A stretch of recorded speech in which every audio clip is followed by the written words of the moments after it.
Buen día, somos el equipo 1 y mi equipo y yo les vamos a hablar acerca de las penicilinas naturales. El descubrimiento de la penicilina se le atribuye al científico que llevaba de nombre Alexander Fleming. Él, en 1928, se encontraba en su laboratorio realizando experimentos con Staphylococcus aureus. Él observaba su crecimiento en tubos de ensayo y se dio cuenta que esta bacteria se inhibía ante la presencia de un hongo que fue el hongo de la penicilina. Este hongo fue capaz de inhibir el crecimiento de estafilococos y también de varios estreptococos.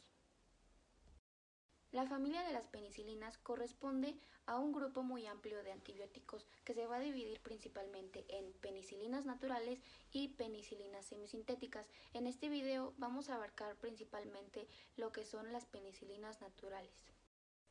Generalidades de la penicilina. Bueno, la penicilina es un antibiótico que suele derivarse del género de hongo llamado Penicillium. Estos suelen ser ácidos fuertes e inestables, por ello mismo se pueden comercializar como sales de sodio, de potasio o de procaína. Por el momento nos vamos a estar enfocando en lo que son las penicilinas naturales. Estas suelen tener un espectro reducido y también suelen ser sensibles a pHs ácidos. En su acción farmacológica tenemos que estas van a inhibir la transpeptidación y el entrecruzamiento de los peptidoglucanos. En sus indicaciones, por otra parte, tenemos que estas se te van a recetar para el tratamiento de infecciones pulmonares, cardíacas o del sistema nervioso central, como pueden ser difteria, gangrena gaseosa, sepsis y septicemia. En los tipos de penicilinas vamos a tener lo que son las penicilinas naturales y las semisintéticas. Por el momento solamente te vamos a dar una pequeña introducción de lo que son las semisintéticas. Bueno, en esta vamos a tener varios tipos de penicilinas. En la primera vamos a tener lo que es la carbenicilina y esta se te va a administrar por vía intramuscular. Después vamos a tener lo que es la indanicarbercilina que se administrará por vía oral de igual manera que la meslocilina y la piperocilina. Por otra parte, vamos a tener el otro tipo de penicilinas que son semisintéticas, que son las penicilinas estables. En esta ya va a entrar lo que son la ampicilina y la amoxicilina, que de igual forma se te van a administrar por vía oral.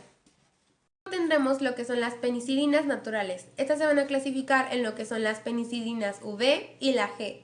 Las penicilinas V se te van a administrar por vía oral. Por otro lado, la penicilina benzatina se te administrará por vía intramuscular. Por último, tenemos lo que es la penicilina sódica o potásica. Esta se te puede administrar ya sea por vía intramuscular o por vía intravenosa.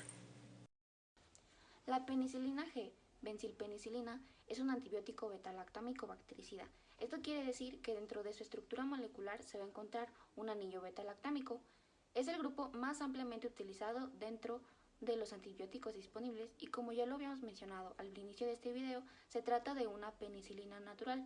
Esto quiere decir que no va a estar activa frente a sustancias que son productoras de penicilinasa como lo pueden ser las beta-lactamasas. Se puede asociar también con procaína y benzatina para aumentar su vida media dentro del organismo. La penicilina G procaína y la penicilina G benzatina solo pueden ser administradas por medio de la vía intramuscular. Dentro de su uso clínico está indicada como primera elección frente a infecciones que son producidas por cocos gram positivos. Estos pueden ser tanto aerobios como anaerobios. También está indicada a infecciones que son producidas por cocos gram negativos, pero estos deben ser sensibles. Y como ejemplos de estos pueden ser los gonococos o los meningococos. Además es activa frente a la mayor parte de las espiroquetas. Si hablamos de la benzilpenicilina o penicilina G parenteral, pues la administración va a ser exclusivamente parenteral, es decir, vía intramuscular o en perfusión intermitente, que se infunda al paciente en 30 minutos a 1 hora varias veces al día durante el ciclo de tratamiento. Va a ser útil en infecciones severas por gérmenes sensibles cuando sea preciso garantizar altas concentraciones tisulares. Pues se va a utilizar en infecciones por gérmenes sensibles, ya sea sepsis, neumonías graves, sífilis congénita, difteria, endocarditis, meningitis no neumocócica, etc. La benzilpenicilina benzatina va a tener una administración intramuscular de liberación sostenida, es decir, a lo largo de 1 a 3 semanas. Va a ser útil cuando se precisa alcanzar niveles mantenidos durante semanas, aunque no altos, ya sea en el caso de sífilis o fiebre reumática, o bien para facilitar el cumplimiento en dosis única en faringitis estreptocócica. En el caso de la bencilpenicilina procaína, la administración igualmente será intramuscular, alcanzando concentraciones bajas pero prolongadas, aunque serán menos que con benzatina, y pues tendrá hasta 24 horas tras la administración. Será usada en infecciones leves a moderadas por gérmenes muy sensibles a penicilina que precisen concentraciones bajas y prolongadas del antibiótico, como ejemplo puede ser la sífilis. La indicación de esta familia de penicilinas se da en casos como pueden ser principalmente neumonías graves, algunos casos de endocarditis, meningitis diseminada, sífilis, actinomicosis, antrax, difteria, gangrena gaseosa o tétanos. La administración de este antibiótico debe ser por la vía intramuscular en dosis relativamente bajas. En disoluciones de 100 unidades sobre mililitro, las molestias que se pueden generar son mínimas. En precauciones generales, se debe tener precaución en pacientes que tengan antecedentes alérgicos, en especial a la cefalosporina y a otros antibióticos del tipo penicilínicos. El penicilina o penicilina G parental no se debe de administrar en vía intratecal y se estarán preguntando qué es la vía intratecal. Bueno, la vía intratecal es el espacio lleno de líquido entre las capas delgadas de tejido que cubren el cerebro y la médula espinal. La bencilpenicilina da riesgo a aumentar insuficiencia cardíaca por sobrecarga de sodio, por lo tanto no debemos de administrar estos medicamentos a pacientes que tengan insuficiencia cardíaca e hipertensión, entre otros. Las penicilinas inyectables contienen sodio y potasio. Esto es importante para los pacientes que tienen hipertensión arterial, entre otras enfermedades, ya que el exceso de sodio y potasio hacen que las arterias se pongan un poco más rígidas, entonces pues por lo tanto dificulta el trabajo del corazón y de los riñones. Y bueno, también es importante vigilar que los niveles de electrolitos estén normales. Penicilina benzatina o penicilina G parental. Esta medicina la vamos a administrar de vía intramuscular para el funcionamiento correcto de este medicamento. Vamos a extremar la precaución con la administración de este medicamento y vamos a evitar la inyección en los nervios, ya que esto puede tener un daño neurovascular y necrosis. Su uso en la sífilis congénita es peligroso, ya que podemos dar lugar a fracasos terapéuticos. También tenemos que tener en cuenta que no debemos de exceder el número de inyecciones de este medicamento, ya que podemos dar origen a induraciones que se tratan mediante el punto de calor sobre el punto de inyección. Bueno, la bencilpenicilina procaína o penicilina G procaína la vamos a administrar de forma intramuscular, esto para que cumpla con su funcionamiento correcto.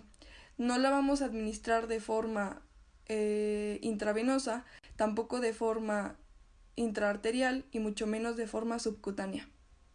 También es importante informar a los deportistas que este medicamento contiene componentes que pueden establecer un resultado analítico de dopaje como positivo. Y bueno, se estarán preguntando qué es el dopaje. Bueno, es el uso de sustancias o métodos prohibidos del deporte con la finalidad de obtener mejores resultados, mejor rendimiento y pues esto hace que ganen competencias, entre otras cosas.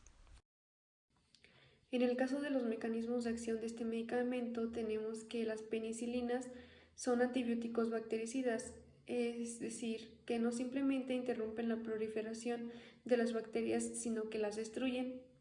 Y pues lo hacen interfiriendo con la actividad de las enzimas, como por ejemplo la transpeptidasa, la cual convierte las moléculas de glucopéptidos de la pared celular en monómeros estables y pues de esta manera evitarán la transpeptidación, lo que provocará la inhibición de la síntesis de la pared bacteriana y pues de esta manera causará la muerte bacteriana. Tenemos que tener en cuenta que la penicilina puede ser combinada con otras drogas y cuando se administra con otros agentes antimicrobianos pues puede haber desventajas para el uso de este antibiótico, que estas pueden ser el aumento del riesgo de reacciones adversas a la droga, la posibilidad de mayor susceptibilidad a la superinfección, aunque esto no está comprobado, pues hay teorías, y el antagonismo entre drogas. Yo les voy a hablar de lo que es la fenoximetilpenicilina, que es un antibiótico betalactálmico del grupo de las penicilinas que también se conoce como penicilina V. La penicilina V se usa para tratar algunas infecciones que son provocadas por bacterias, tales son como la neumonía y otras infecciones del tracto respiratorio, como lo son la fiebre escarlata, infecciones en oído, en piel, en encía, en boca y también infecciones en la garganta. También se utiliza para tratar lo que es la fiebre reumática, que es una enfermedad muy grave que se da a la infección de la fiebre escarlata o una infección por estreptococos en la garganta. Es una enfermedad muy grave porque uno de sus síntomas es que se inflamen las válvulas del corazón. Volviendo a los antibióticos betalactámicos, son una amplia variedad de antibióticos porque contienen derivados de la penicilina, de las cefalosporinas, de los monobactámicos, del carbazepam, del carbapenems e inhibidores de la beta-lactamasa. Es básicamente cualquier agente antibiótico que contenga un anillo beta-lactámico en sus vías de administración y uso. Bueno, tenemos dos tipos de presentaciones para la penicilina V, ambas son por vía oral, hay en tabletas y hay en solución líquida. Las recomendaciones que tenemos que utilizar con nuestros pacientes mayores de edad o niños mayores de 12 años son las siguientes. Bueno, antes que nada vamos a hablar de en qué casos tenemos que tomar la penicilina V. En casos de escarlatina y erisipela, infecciones neumocócicas, infecciones estafilocócicas, espiroquetas y fiebre reumática. Bueno, vamos a hablar de las infecciones estreptocócicas de leves a moderadamente serias de las vías respiratorias altas, que en este caso es la escarlatina y la erisipela. Bueno, primero tenemos que saber qué es la escarlatina. Es una enfermedad bacteriana que se presenta en algunas personas que tuvieron faringitis estreptocócica. También se le conoce como fiebre escarlata y presentan sarpullido que afecta a la mayor parte de la piel. Bueno, también tenemos que saber qué es la erisipela, que es una enfermedad infecciosa y contagiosa que afecta a la piel y al tejido subcutáneo, sobre todo a lo que es nuestra cara. Va a aparecer unas manchas brillantes y rojizas, así como habrá fiebre.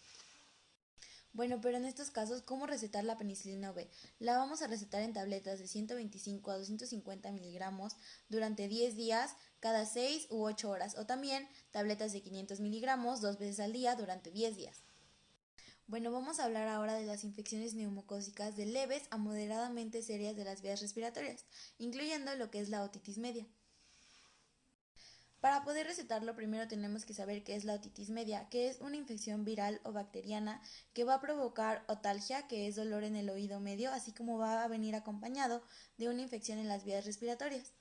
Para reconocerlo, va a presentar los siguientes síntomas: otalgia, que es dolor en el oído, habrá fiebre, náuseas, vómitos y diarrea. Bueno, ¿cómo tenemos que recetar la penicilina V en estos casos? Se va a recetar de la siguiente manera: tabletas de 250 a 500 miligramos cada 6 horas durante 2 días hasta que el paciente esté afebril. ¿Qué significa febril? Que ya no tiene fiebre. Bueno, ahora vamos a hablar de las infecciones estafilocócicas, que son infecciones leves de la piel y de tejidos blandos. Bueno, son infecciones que pueden propagarse por bacterias que solemos tener en nuestra piel o nariz. Son muy contagiosas ya que el estafilococo se va propagando de persona en persona. Los síntomas comunes incluyen la aparición de forúnculos y ampollas, así como que el estafilococo puede provocar una intoxicación que haga que produzcan náuseas, vómitos y dolor en el vientre. ¿Cómo vamos a recetar la penicilina V en estos casos? Bueno, en tabletas de 250 a 500 miligramos cada 6 a 8 horas durante aproximadamente unos 8 o 10 días o hasta que el paciente deje de presentar molestias. Bueno, ahora vamos a hablar de la fusospiroquetosis, que también es conocida como infección de Vincent de la orofaringe. Esta es una infección bacteriana aguda de las encías. Bueno, de igual manera, en estos casos vamos a recetar la penicilina V en tabletas de 250 a 500 miligramos cada 6 u 8 horas, aproximadamente por unos 5 u 8 días hasta que nuestro paciente deje de presentar incomodidad. Bueno, ahora continuamos con la prevención de la fiebre reumática, que como antes ya habíamos hablado, es una enfermedad que se da por una fiebre escarlata maltratada o con personas que han presentado faringitis estreptocócica maltratada. En estos casos vamos a recetar la penicilina en tabletas de 125 a 250 miligramos 2 veces al día durante 3 o 5 días. Bueno, ahora les voy a hablar un poquito de lo que es su absorción.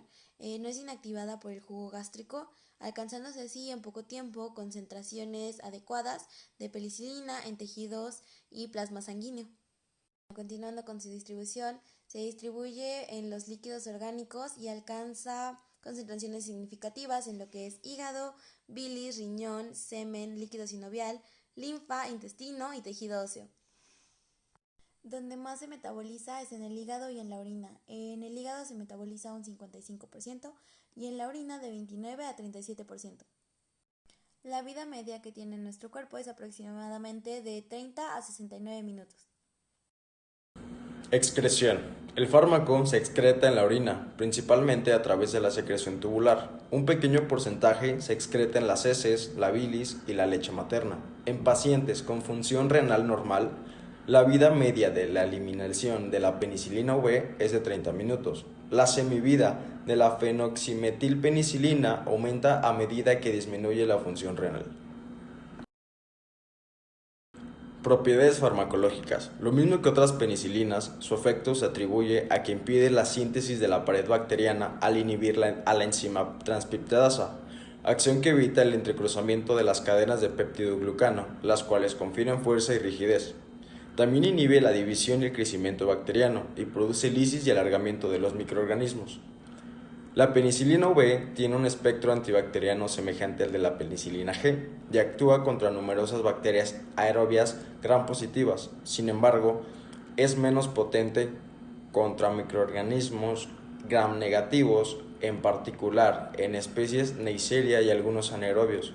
La penicilina V es más estable en el medio ácido del estómago que la penicilina G y en consecuencia se absorbe mejor en el tubo digestivo. Se administra con los alimentos. Sin embargo, sus concentraciones plasmáticas son más elevadas cuando se aplica con el estómago vacío. Su concentración plasmática alcanza valores del orden de 3 microgramos por mililitro después de una dosis oral de 500 miligramos. Contraindicaciones y precauciones. Está contraindicada en casos de hipersensibilidad a las penicilinas y cefalosporinas en pacientes con antecedentes de reacciones alérgicas, en casos de trastornos pancreáticos, úlceras pépticas y mononucleosis infecciosa. No se recomienda su administración en personas con náuseas, vómitos, alteraciones gástricas y motilidad intestinal aumentada. Las tetraciclinas, las eritromicinas y el ciclofenicol interfieren con su efecto bactericida, disminuyen los resultados de los anticonceptivos orales y no se recomienda en el tratamiento de infecciones graves. Penicilina V durante el embarazo. Se debe elegir el tipo de medicamento con cuidado. Puedes tomar algunos medicamentos antibióticos durante el embarazo, pero otros no. La seguridad depende de varios factores, como el tipo de medicamento antibiótico, el momento del embarazo, cuándo se toma y durante cuánto tiempo se toma, la cantidad que se toma y los posibles efectos que pueda tener durante tu embarazo. Las penicilinas, incluida la amoxicilina, amoxil, larotid y la ampicilina, son medicamentos que puedes tomar. Hay medicamentos que son malos ingerirlos durante el embarazo. Por ejemplo, las tetraciclinas pueden afectar el desarrollo de los huesos y decolorar los dientes del bebé en desarrollo. No se recomienda el uso de tetraciclinas después de la 5ª semana de embarazo. Las sulfonamidas pueden poner en riesgo pequeño de afecciones cardíacas, labio, paladar hendido e ictericia. Reacción adversa. La reacción adversa a un medicamento es toda aquella respuesta nociva, no deseada y no intencionada que se produce tras la administración de un fármaco. En este caso, las reacciones adversas se dividen en 3. Las frecuentes, que son náuseas, vómito y diarrea moderada. Las poco frecuentes, que son reacciones alérgicas leves, como erupción cutánea, prurito, etc. Las raras, que son las reacciones alérgicas graves como anafilaxis, enfermedad sérica, nefritis intersticial, colitis pseudomembranosa y neutropenia.